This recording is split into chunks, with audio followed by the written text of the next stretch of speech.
रहने वाली राधा रानी की सच्ची कथा को सुनते हैं। यह कहानी है बरसाना की, जहां राज राजेश्वरी श्री राधा रानी जी का जन्म हुआ था। बरसाना में श्री राधा जी का एक मंदिर है, जिसके पास एक सेठ जी रहा करते थे। सेठ जी बहुत ही संपन्न थे, क्योंकि उनके पास सब कुछ था। आलीशान दुकान, भव्य भवन, 3 बेटे और 3 बहुएं। सेठ जी यूं तो हर तरीके से साधन संपन्न थे, लेकिन फिर भी उनके मन में बड़ा दुख था। उन्हें हमेशा लगता था कि शायद उनकी एक पुत्री भी होती। उन्हें लगता था अगर उनकी एक पुत्री होती तो वे अपने मन की सारी बात अपनी पुत्री को बताते और पुत्री को बहुत दुलार करते। कुछ समय पहले ही सेठ जी की पत्नी का देहांत हो गया था, इसलिए सेठ जी बहुत अकेलापन महसूस करते थे। सेठ जी हमेशा अपने घर के पास स्थित मंदिर में श्री राधा जी के दर्शन करने जाया करते थे।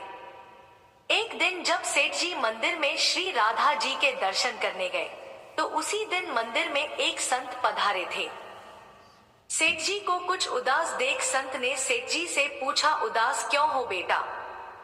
सेठ जी बोले, महाराज, मेरी कोई बेटी नहीं है, इसलिए मैं उदास हूँ।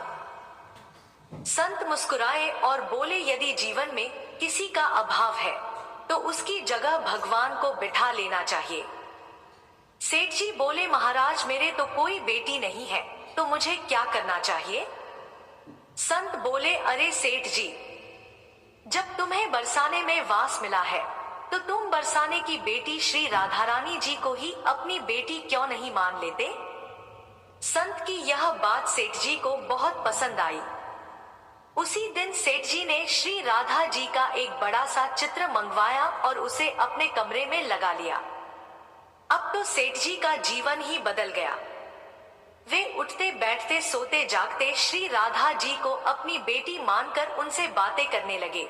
उन्हें अपनी पुत्री को हर बात बताने में बहुत आनंद आता था। सेठ जी की राधा रानी जी में ऐसी लगन लगी कि जब भी वे दुकान जाते तो श्री राधा रानी को भोग लगाकर प्रसाद पाकर ही जाते थे। शाम को लौटते तो राधा रानी को प्रणाम करते, उनसे बातें करते और भोग लगाकर फिर प्रसाद ग्रहण करते और हर समय श्री राधे संकीर्तन किया करते थे और हर समय प्रसन्नचित रहा करते थे। जब भी सेठ जी से कोई उनका परिचय पूछता तो सेठ जी कहते, 3 बहु बेटे हैं, घर में सुख सुविधा है पूरी, संपत्ति भरी भवन में रहती नहीं कोई मजबूरी, कृष्ण कृपा से जीवन पथ में आती ना कोई बाधा, मैं बड़भागी पिता हूँ, मेरी बेटी है श्री राधा। एक दिन सेठ जी के घर में चूड़ी पहनाने वाली मनिहारीन आई। तीनों बहुओं ने बारी बारी से जाकर मनिहारीन से चूड़ियां पहन ली। श्री राधा जी को लगा कि आज हमारे पिता के घर में चूड़ी पहनाने वाली आई है, तो मैं भी जाकर चूड़ियां पहन लेती हूँ। जैसे ही तीनों बहुएं चूड़ियां पहन कर गई, श्री राधा जी प्रकट हो गई। मनिहारिन ने जब राधा जी का स्वरूप देखा तो वह उन्हें देखती ही रह गई। राधा जी बोली, मुझे भी चूड़ी पहनाओ। मनिहारिन ने समझा सेठ जी के घर में कोई मेहमान आया होगा, यही सोचकर मनिहारिन ने राधा जी को भी चूड़ियां पहना दी।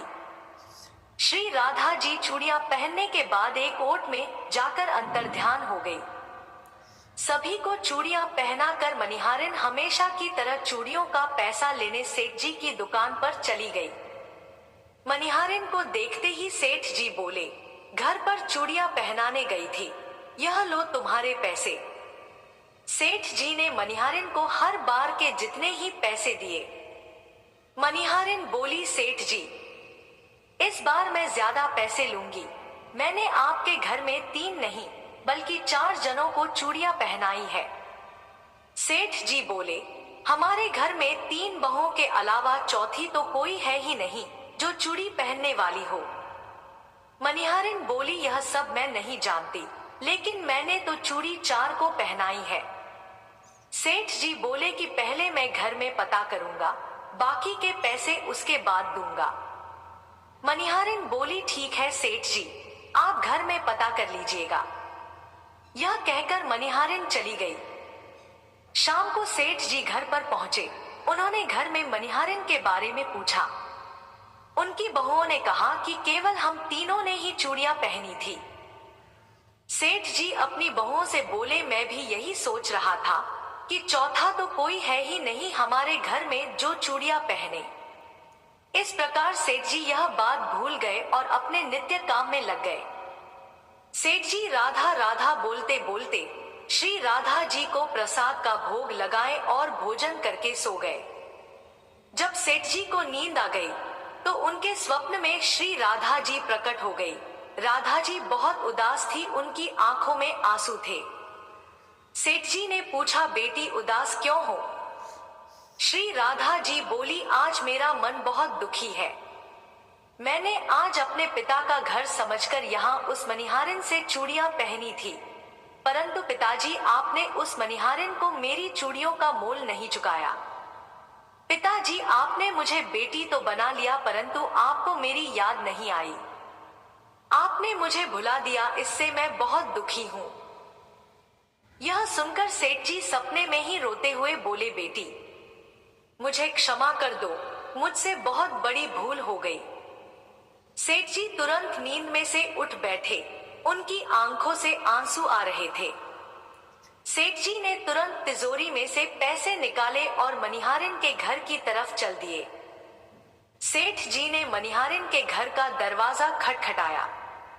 मनिहारिन ने दरवाजा खोला और बोली, सेठ जी आप इतनी रात को?